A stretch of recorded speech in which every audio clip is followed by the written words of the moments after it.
ओम श्री गौर्या सकलार्थदं निजपदां भोजेन मुक्तिप्रदं प्रौढं विघ्नवनं हरन्तमनघं श्रीधुण्डितुण्डासिना वन्दे चर्मकपालिकोपकरणैर्वैराग्यसौख्यात् परं नास्तीति प्रदिशन्तमन्तविदुरम् श्रीकाशिकेशं शिवं शङ्करं शङ्कराचार्यं केशवं बादरायणं सूत्रभाष्यकृतौ वन्दे भगवन्तौ पुनः पुनः।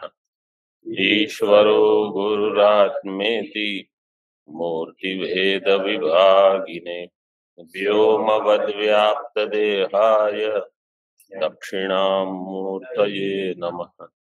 ओम शांति शांति शांति। आत्मख्यातिरसख्याति रख्याति ख्यातिरन्यथा तथा निर्वचन ख्यातिरित्येतत् ख्याति पंचकम। आत्मख्याति का अर्थ क्या है? जो क्षणिक विज्ञानवादी है उनके अर्थ में क्षणिक विज्ञान है आत्मा। आत्मा ही सब कुछ है। तो जो शुक्ति है वो आत्मा है और उस पर जो अध्यास हो रहा है उसको भी वो आत्मा मानते हैं। तो जो आत्मा है उसका भ्रम हुआ, इसलिए उसको आत्म ख्याति कहते हैं।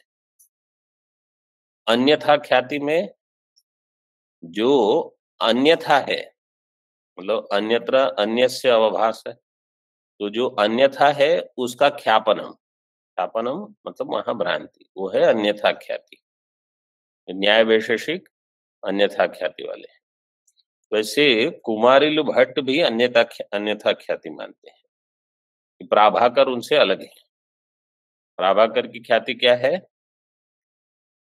अख्याति। अख्याति का अर्थ क्या है? वो कहते हैं विवेकाग्रह, विवेक का आग्रह। देखिए पृष्ठ में भाष्य में दिया था, केचित्तु यत्र यद अध्यासस् तद विवेकाग्रह निबंधनो भ्रम इति। ये केचित है प्राभाकर मीमांसक। यत्र यद अध्यास है, जहां जिसका अध्यास, यद अध्यास का अर्थ है यस्य अध्यास है, उसके विवेक का आग्रह। अविवेक कहने के बदले कह दिया विवेक का ग्रहण नहीं होना। विवेक का ग्रहण कैसे नहीं होता? क्योंकि एक है इयम शुक्ति ही प्रत्यक्ष ज्ञान का विषय, और जो रजत है वो स्मृति है। इन दो के बीच में विवेक नहीं होता। ये दो अलग अलग वृत्तियां हैं ज्ञान की, उसको एक समझ लेना, यह है विवेक का आग्रह। नहीं, देखिए पंक्ति, रत्न प्रभा की पंक्ति देखिए, यत्र यस्य अध्यासो, मिला ना, प्रतीक के बाद है, यत्र यस्य अध्यासो लोक सिद्धस तयोर अर्थयो हो। तो पहले अर्थयो हो अध्यास, उसके बाद तद्धियोश्च हो गए दोनों। पहले अर्थाध्यास, बाद में, मतलब यहाँ पंक्ति में उसके बाद दिया है। अर्थाध्यास ज्ञानाध्यास दोनों साथ में ही होते हैं, तो वहां भी अर्थाध्यास ज्ञानाध्यास दोनों रहेंगे। अर्थयो हो तद्धियोश्च, इन दोनों में भेद अग्रह है। तो बाह्य देश में वस्तु में भेद नहीं दिखता, अंतर्देश में ज्ञान में भेद नहीं समझ में आता। तो ये राग द्वेष के कारण होता है। जब आपको रजत में राग हो तो किसी विषय में उस राग का विषय अथवा राग का सुख आप अध्यस्त करते हो। सामान्यतः इनको छोड़ दीजिए प्रभाकर, हमारे विषय में भी ऐसा होता है। जहां द्वेष हो तो उसके संस्कार कहीं भी आप अध्यास करके आपको विवेक का ग्रहण नहीं होगा वहां। तो तद्धियोश्च भेदाग्रहे सति तन्मूलो भ्रम, तन्मूलक भ्रम होगा। क्यों? क्योंकि भेद का अग्रहण हो रहा है इसलिए। और उसका विशिष्ट व्यवहार क्या होगा? इदम रूप्यम इति विशिष्ट व्यवहार इति वदन्ति इत्यर्थः। इदम रूप्यम, फिर व्यवहार कैसे होगा? समझ ये बनेगी। इदम है प्रत्यक्ष ज्ञान का विषय, रूप्यम है स्मृति का विषय, लेकिन विवेक अग्रहण के कारण इदम रूप्यम ये बुद्धि बन गई। इति विशिष्ट व्यवहार इति वदन्ति, ये ऐसा कहते हैं। तैरपि विशिष्ट व्यवहार अन्यथानुपपत्त्या विशिष्ट भ्रांते है स्वीकार्यत्वात् परत्र परावभास सम्मति रीति भावः। तैहि अपि, तैहि कैहि अख्यातिवादिभिः अख्यातिवादिभिः अथवा प्राभाकरैः विशिष्ट व्यवहार अन्यथानुपपत्त्या विशिष्ट भ्रांते है स्वीकार्यम स्वीकार्यत्वम, इतना रखिए। कौन सा प्रमाण है ये? अर्थापत्ति। प्रमाण कौन सा है? अर्थापत्ति। अर्थापत्ति यहाँ अभी कैसे है देखिए। अन्यथानुपपत्ति जब आती है तो आप समझ लो कि अर्थापत्ति प्रमाण है। विशिष्ट व्यवहार, विशिष्ट व्यवहार क्या है? इदम रूप्यम, इदम रूप्यम की अन्यथानुपपत्ति विशिष्ट भ्रांत्या भावे, अच्छा हिंदी में पहले बोल देता हूं, विशिष्ट भ्रांति के अभाव में विशिष्ट व्यवहार की अन्यथानुपपत्ति, इसलिए विशिष्ट व्यवहार होने से विशिष्ट भ्रांति होनी चाहिए। विशिष्ट भ्रांति के अभाव में विशिष्ट व्यवहार की अन्यथानुपपत्ति, और विशिष्ट व्यवहार होता है किस प्रकार से होता है? इदम रूप्यम। तो विशिष्ट व्यवहार की उपपत्ति के लिए आपको विशिष्ट भ्रांति का स्वीकार करना पड़ेगा, इसलिए दिया विशिष्ट व्यवहार अन्यथानुपपत्त्या विशिष्ट भ्रांति है स्वीकार्यत्वात्। इसका अर्थ क्या है? अगर विशिष्ट भ्रांति नहीं होती, अगर भ्रम नहीं होता तो इदम रूप्यम ऐसा व्यवहार नहीं होता, लेकिन इदम रूप्यम ऐसा व्यवहार होता है। तो कोई पूछेगा प्रभाकर की बुद्धि में इदम रूप्यम ये व्यवहार हुआ, वो आपको कैसे पता चला? आप कहते हो ऐसा व्यवहार उन्होंने किया इसलिए भ्रम हुआ, ऐसा व्यवहार उनकी बुद्धि में हुआ, आपको कैसे ज्ञान हुआ? हाँ नहीं, उनको हुआ है, आप वेदांती को कैसे पता चला कि उनकी बुद्धि में ऐसा भ्रम हुआ है? उन्होंने ऐसा व्यवहार किया है। कैसे व्यवहार? वाक व्यवहार। हाँ, वाक व्यवहार करेंगे तो आपको समझ में आएगा, ठीक है। अन्यथा वो रूप के प्रति अगर वो दौड़ते हैं, बाह्य देश में रूप्य मान के अगर कुछ व्यवहार हुआ बाह्य देश में, इसका अर्थ है भ्रांति सिद्ध हो गई, मतलब विवेक का अग्रह सिद्ध हो गया।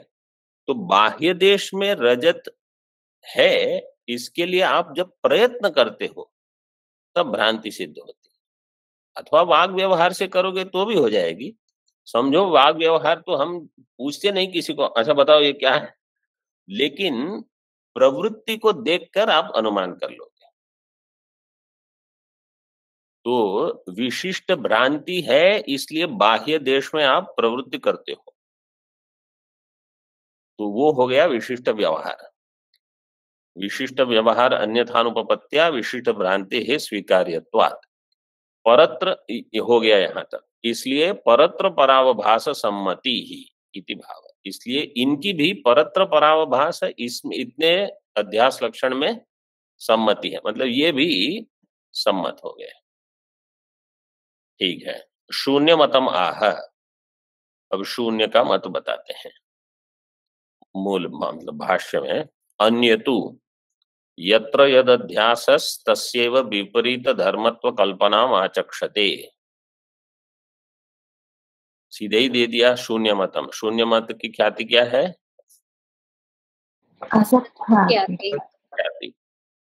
असत ख्याति वाले क्या कहते हैं, यत्र यद अध्यासस, जहां पर जिसका अध्यास है, तस्यैव विपरीत धर्मत्व कल्पना, उसकी विपरीत धर्मत्व कल्पनाम आचक्षते। आचक्षते आगे क्या रूप बनेगा, आचक्षते रूप कहां से आया, कौन सा रूप है ये, बहुवचनम, चक्षे चक्षाते चक्षते। कौन सा लकार है, क्या धातु है, चक्षिंग वक्तायाम वाची, चष्टे चक्षाते चक्षते, आगे कैसे चलेगा, चक्षे चक्षाते छड्भे, चक्षे चक्ष्वहे चक्ष्महे, चड्वे होगा, मध्यम पुरुष बहुवचन में लट लकार में चड्वे। तो ये बहुवचन पहले से दिया है, आचक्षते बहुवचन है, द्वे का हो जाएगा ड्वे, चक्षध्वम होना चाहिए, चक्षध्वम में पहले द्वे होगा, द्वे का ड्वे हो जाएगा, चक्षध्वे।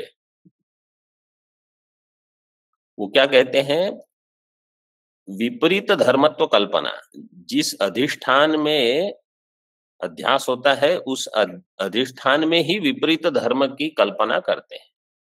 ऐसे तो अधिष्ठान है शुक्ति, तो शुक्ति में रजत की कल्पना, वो टीका में स्पष्ट किया है।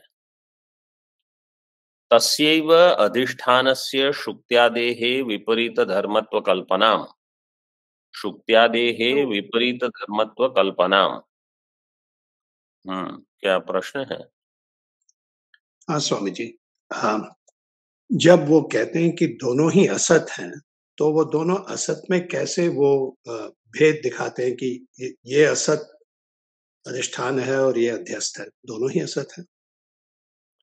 वो अलग विषय है, यहाँ केवल इतना बता देता हूँ क्योंकि प्रश्न हुआ है। उनके लिए तो घट भी असत है, पट भी असत है, लेकिन घट का व्यवहार अलग होगा, पट का व्यवहार अलग होगा। बौद्ध दर्शन में कर्म सिद्धांत भी मानते हैं, व्यवहार में धर्माधर्म को भी मानते हैं।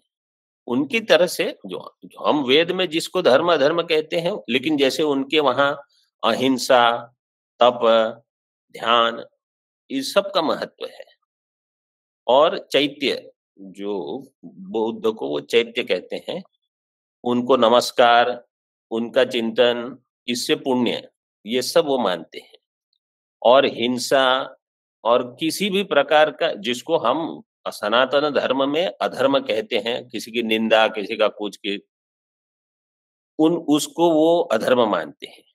तो ये धर्माधर्म का विवेक सब कुछ असत होने पर भी व्यवहार में वो वैसे ही स्वीकार करते हैं, लगभग जैसे हम वेदांती स्वीकार करते हैं। कुछ कुछ उनका अलग है, मतलब वेद को सीधे नहीं स्वीकार करते, लेकिन वेद के जो मुख्य मुख्य साधन कर्म छोड़ के वो सबको मानते हैं।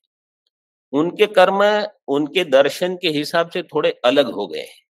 वो सब बौद्ध के प्रति जो जो कर्म है उस सबसे पुण्य का फल वो मान लेते हैं। और उनकी भी स्वर्ग की कल्पना है, मतलब उनके वहां भी स्वर्ग है, और वो स्वर्ग की प्राप्ति चैत्य नमस्कार से होती है, ये वो बताते हैं।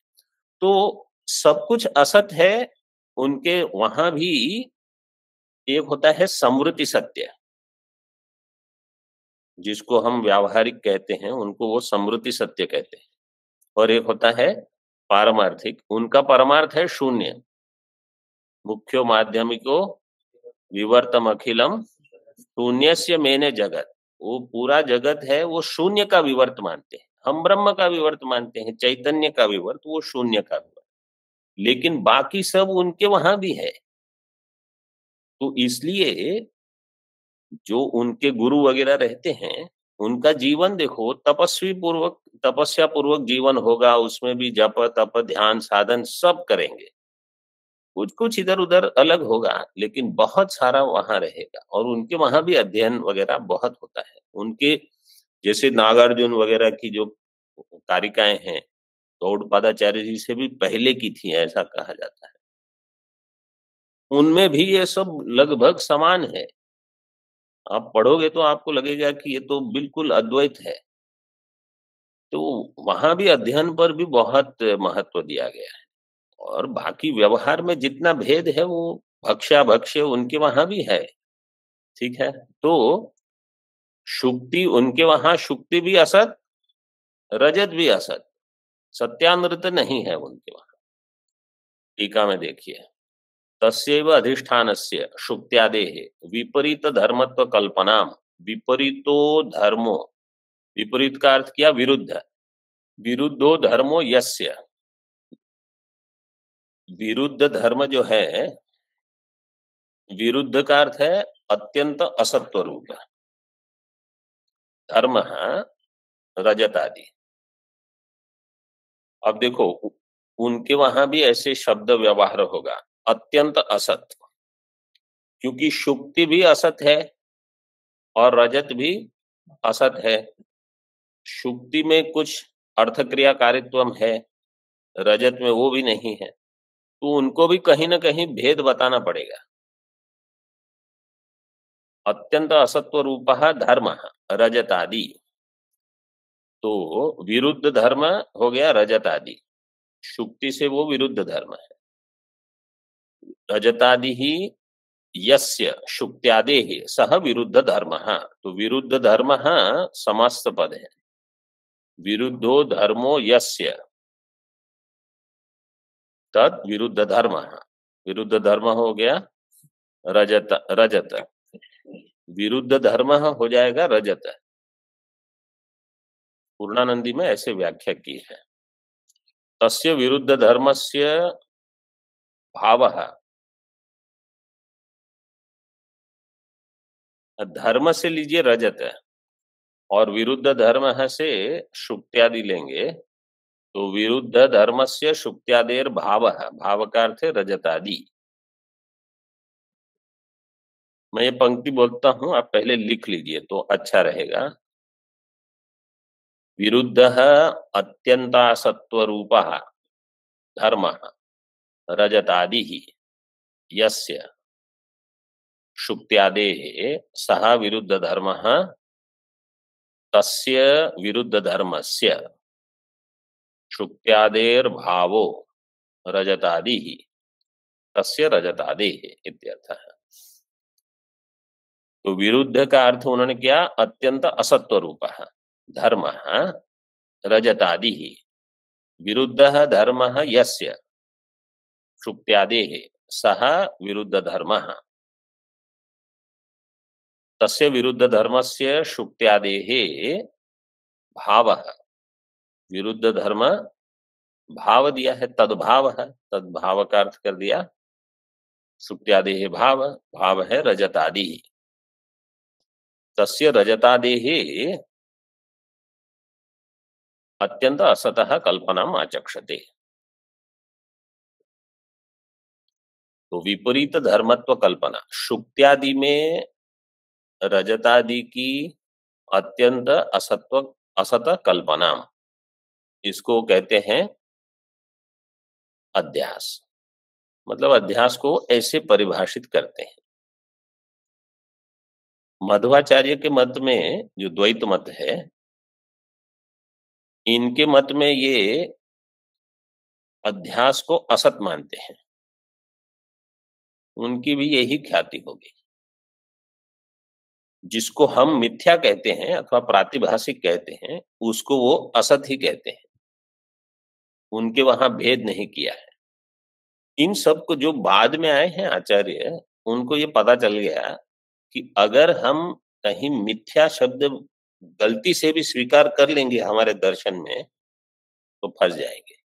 ये वेदांत वाले हमको अद्वैती घसीट लेंगे। तो उन्होंने मिथ्या को स्वीकार ही नहीं किया। वो कहते हैं एक है असत और बाकी सब है सत, तो जगत कहाँ रखोगे आप? बस, तो जगत को बचाने के लिए उन्होंने वो भेद ही नहीं रखा। ये बाकी दार्शनिक सब अपनी अपनी तरह से व्यवस्था करते हैं, फिर पूरा दर्शन उसमें फिट कर देंगे। तो अद्वैत सिद्धि में वही मुख्य पूर्व पक्ष है। तो जहां जहां वो कहेंगे असत, तो आपको समझना होगा कि वो कहां से आ रहे हैं। वो तुच्छ तुच्छ शब्द व्यवहार करेंगे, उनकी भी यही ख्याति होगी। मतलब उनके लिए अध्यास जो है वो असत ही है। जिसका अध्यास हो रहा है, जिसको हम मिथ्या कहते हैं, वो असत ही बताएंगे। अरे ख्याति, अब कोई उनको पूछेगा कि आपको 5 में से एक ख्याति लेनी है समझो, तो अनिर्वचनीय तो लेंगे ही नहीं, तो पहले ही अन्य किसी के साथ वो जुड़ जाएंगे। अद्वैती के साथ तो बिल्कुल विरोध, तो ज्यादा से ज्यादा अन्यथा ख्याति लेंगे। न्याय के साथ उनका ठीक जमता है, क्योंकि उनका दर्शन वैसा ही है जैसे द्वैत, केवल परमाणु से जगत की उत्पत्ति के बदले ब्रह्म से मानते हैं, और भक्ति वहां प्रधान है। एतेषु mateषु परत्र पराभासत्व लक्षण संवादम आह। अभी इन सभी मत में परत्र पराभासत्व ये लक्षण बैठ जाता है। इनका संवाद, संवाद का अर्थ क्या है कि ये सर्वदर्शन सम्मत हो गया, बाकी सभी दर्शन से इतना तो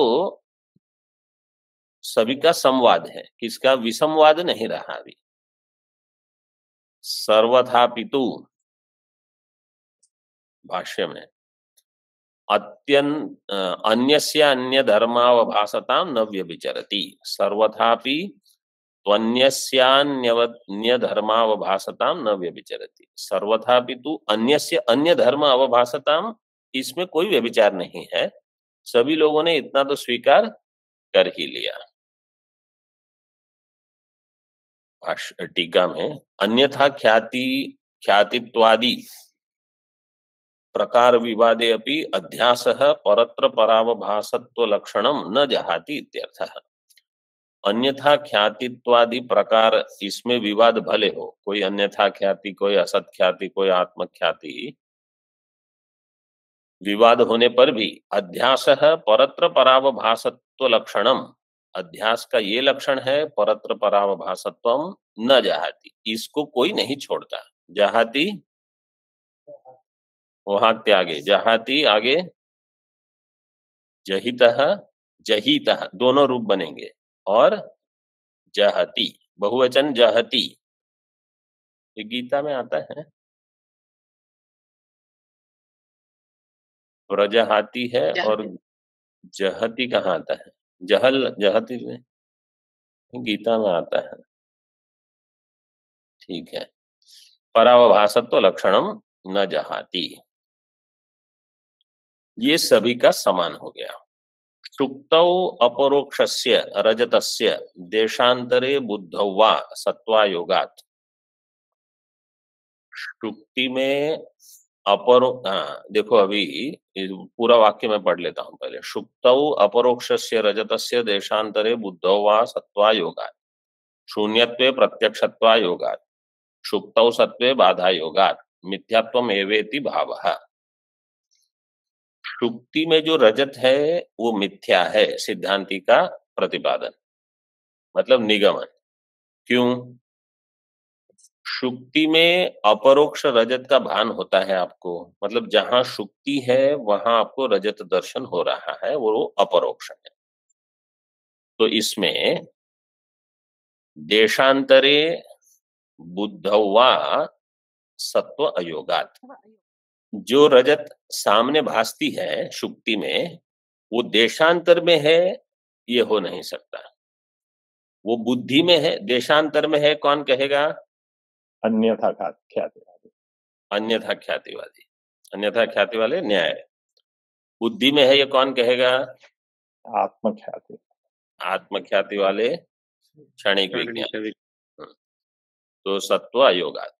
शून्यत्वे, अगर वो शून्य होता तो प्रत्यक्ष नहीं होता। शून्यत्वे प्रत्यक्षत्व अयोगात, ये शून्यवादी असत ख्याति, शून्यत्वे प्रत्यक्षत्व अयोग। अगला मत देखिए, सुक्तौ सत्वे, सुक्तौ सत्वे, कस्य सत्वे? रजतस्य। रजत शुक्ति में अगर रजत है अथवा होती, समझो शुक्ति में ही रजत हो, कैसे हो सकती है?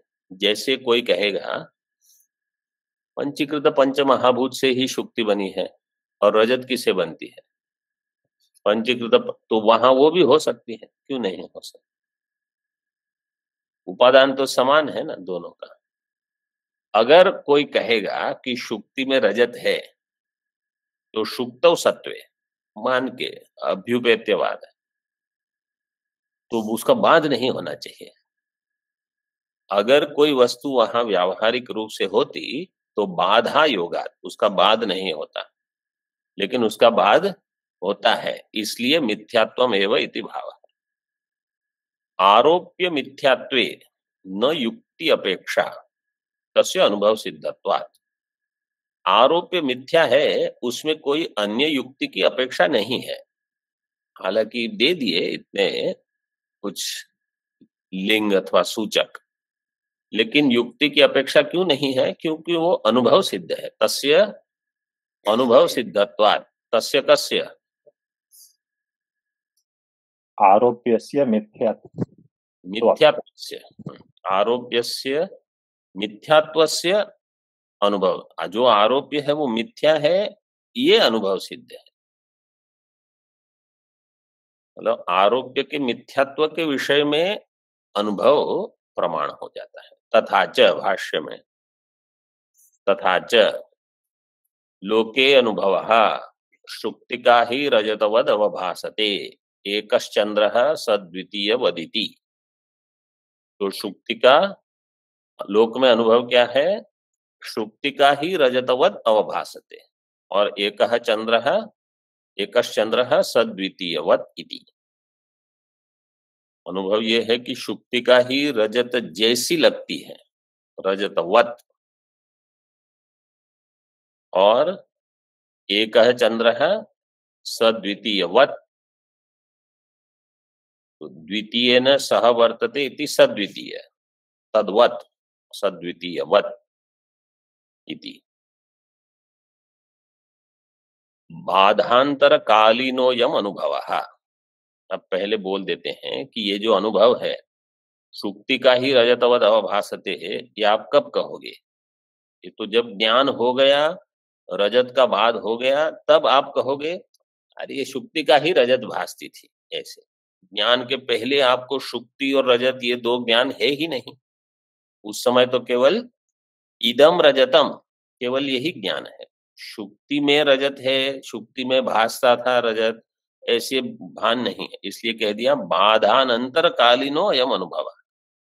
अयम अनुभव क्योंकि भाष्य में दिया लोके अनुभव है, ये अनुभव कभी का? बाद के पश्चात। क्यों? पहले क्या होता था? तत्पूर्वम शुक्तिकात्व ज्ञाना योगात रजतस्य बाद प्रत्यक्ष सिद्धम मिथ्यात्वम। हाँ, वो तो दूसरा वाक्य है। तत्पूर्वम शुक्तिकात्व ज्ञाना योगात। पहले क्या है? शुक्तिकात्व का ज्ञान ही नहीं है। ज्ञान नहीं होने से शुक्ति का रजतवद अवभासते ऐसा कोई वाक्य प्रयोग नहीं होगा, ऐसा भान भी नहीं होगा। ये कितना सरल है ना। इसमें कुछ कर्मणि घय है कि भाव में है कि अर्थाध्याय, कुछ ज्यादा ये तो हाँ ठीक है। ऐसे आरंभ में थोड़ा कठिन भोजन है, बाद में सब सरल भोजन है। ये रजतस्य बाद प्रत्यक्ष सिद्धम मिथ्यात्वम वत् शब्देन उच्यते। वहां स्वल्प विराम अगर चाहिए तो डाल दीजिए रजतस्य के पहले, क्योंकि एक विचार वहां पूरा हो गया है आपके पुस्तक में। हाँ, अनुभव, हाँ अनुभव के बाद तो है हमारे पुस्तक में। रजतस्य बाद प्रत्यक्ष सिद्धम मिथ्यात्वम। रजत जो बाद प्रत्यक्ष सिद्ध है, मतलब रजत जो है वो प्रत्यक्ष ज्ञान से बाधित हो गया, उसको उसका जो मिथ्यात्व है वो वत शब्द न उच्यते, दोनों में वत दिया है। देखो शुक्तिका ही रजत वत अवभासते, एकश्चंद्र है स द्वितीय वत। ये जो वत है ये क्या है? मिथ्यात्व का सूचक है। आत्मनि, अब ये दो दृष्टांत क्यों दिए कोई पूछेगा? शुक्तिका ही रजतवद अवभासते, एकश्चंद्र स द्वितीय। एक ही दृष्टांत से काम चल ही जाता था, शुक्तिक रजत तो चल रहा है। बोले यहाँ निरूपाधिक और सोपाधिक अध्यास, दो प्रकार के अध्यास बता रहे हैं आचार्य। इसके पहले कौन से अध्यास हमने देख लिए? सबसे पहले कौन सा था? और धर्मी अध्यास। एक है धर्म, एक धर्मी। तो वहां दृष्टांत साधारणतः हम लेंगे अग्नि और लोहे का गोला, तो इनके में परस्पर धर्मियों का भी अध्यास, धर्म का भी अध्यास, ऐसे एक दृष्टांत तो वो हो गया। इसके पश्चात था अर्थाध्यास, ज्ञानाध्यास। ज्ञानाध्यास का दृष्टांत क्या होगा?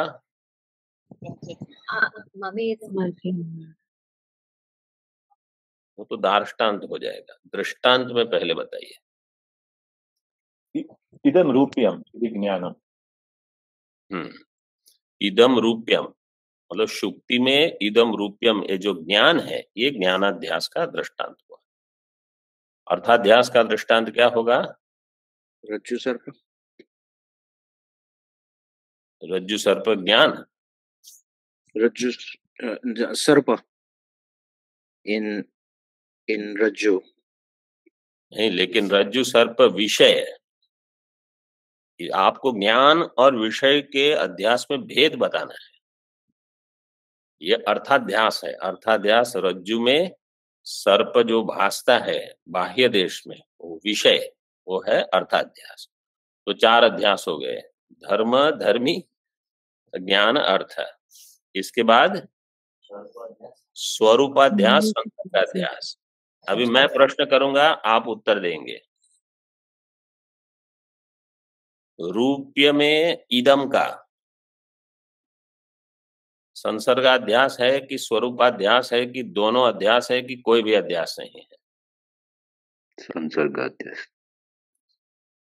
रूप्य में इदम का संसर्गाध्यास। कितने लोग हाँ कहते हैं, कितने लोग ना कहेंगे? तो परीक्षा ऐसे होती है।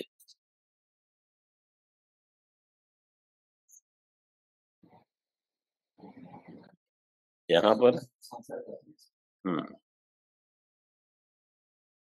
ठीक है, उत्तर संसर्गाध्यास सही उत्तर दिया।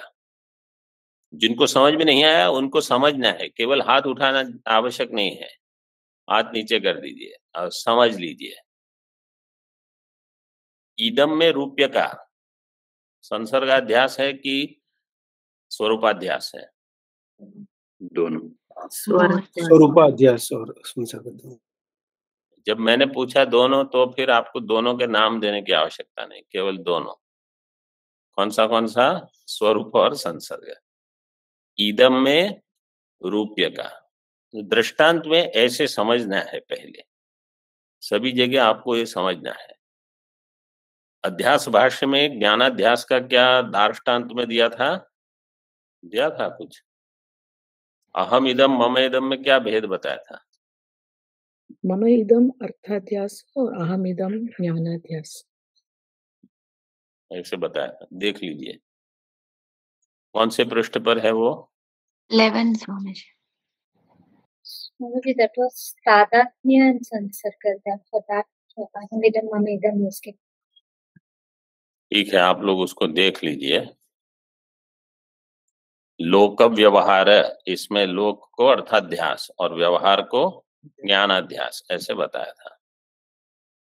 आगे हमने कार्याध्यास, कारणाध्यास उसको भी थोड़ा देखा। यहाँ उसका विस्तार नहीं हुआ है, लेकिन जो अविद्या का अध्यास है उसको कारणाध्यास, उसके पश्चात जितने भी अध्यास होते हैं वो सारे कार्य अध्यास होते हैं।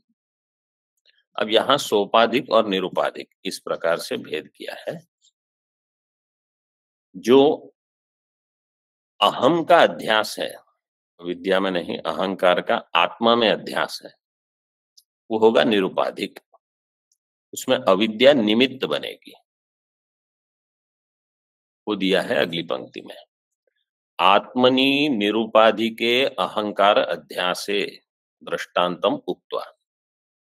आत्मा में निरुपाधिक अहंकार अध्यास होता है। आत्मनि निरुपाधिके अहंकार अध्यासे, तो आत्मा में अहंकार का अध्यास निरुपाधिक हुआ। और उसमें दृष्टांत क्या दिया? शुक्ति का ही रजतवद अवभासते, तो शुक्ति में रजत की भ्रांति ये निरुपाधिक है। तो कोई कहेगा कि अविद्या तो है वहां, तो अविद्या उपाधि नहीं बनेगी। क्यों? क्योंकि सारे अध्यास में अविद्या तो रहेगी ही रहेगी। जहां कहीं भी अध्यास होगा अविद्या होगी, इसलिए उसको केवल निमित्त माना जाएगा, उसको उपाधि नहीं कहेंगे। उसका दृष्टांत हो गया। अब आगे कहते हैं, यहां नहीं दिया है, अन्य टीका में दिया है एक, लेकिन उसी अहंकार में जो कर्तृत्व है वो सोपाधिक होगा। अहंकार निरुपाधिक है, वो अध्यास, अहंकार अध्यास निरुपाधिक, लेकिन अहंकार का कर्तृत्व भोक्तृत्व ये सोपाधिक हो जाएंगे। ब्रह्म जीवावांतर भेदस्य अविद्यादि उपाधिकस्य अध्यासे दृष्टांतम आह। ब्रह्म और जीव का अवांतर भेद, अवांतर भेद जैसे जीव जीव भेद होता है, जीव जगत में भेद है, और प्रत्येक जीव अपने आप को अन्य जीव से और ब्रह्म से भिन्न मानता है। ये जितने अध्यास हैं ये सोपाधिक है। वहां अविद्या भी होगी और उपाधि भी होगी, इसलिए दिया अविद्यादि उपाधिकस्य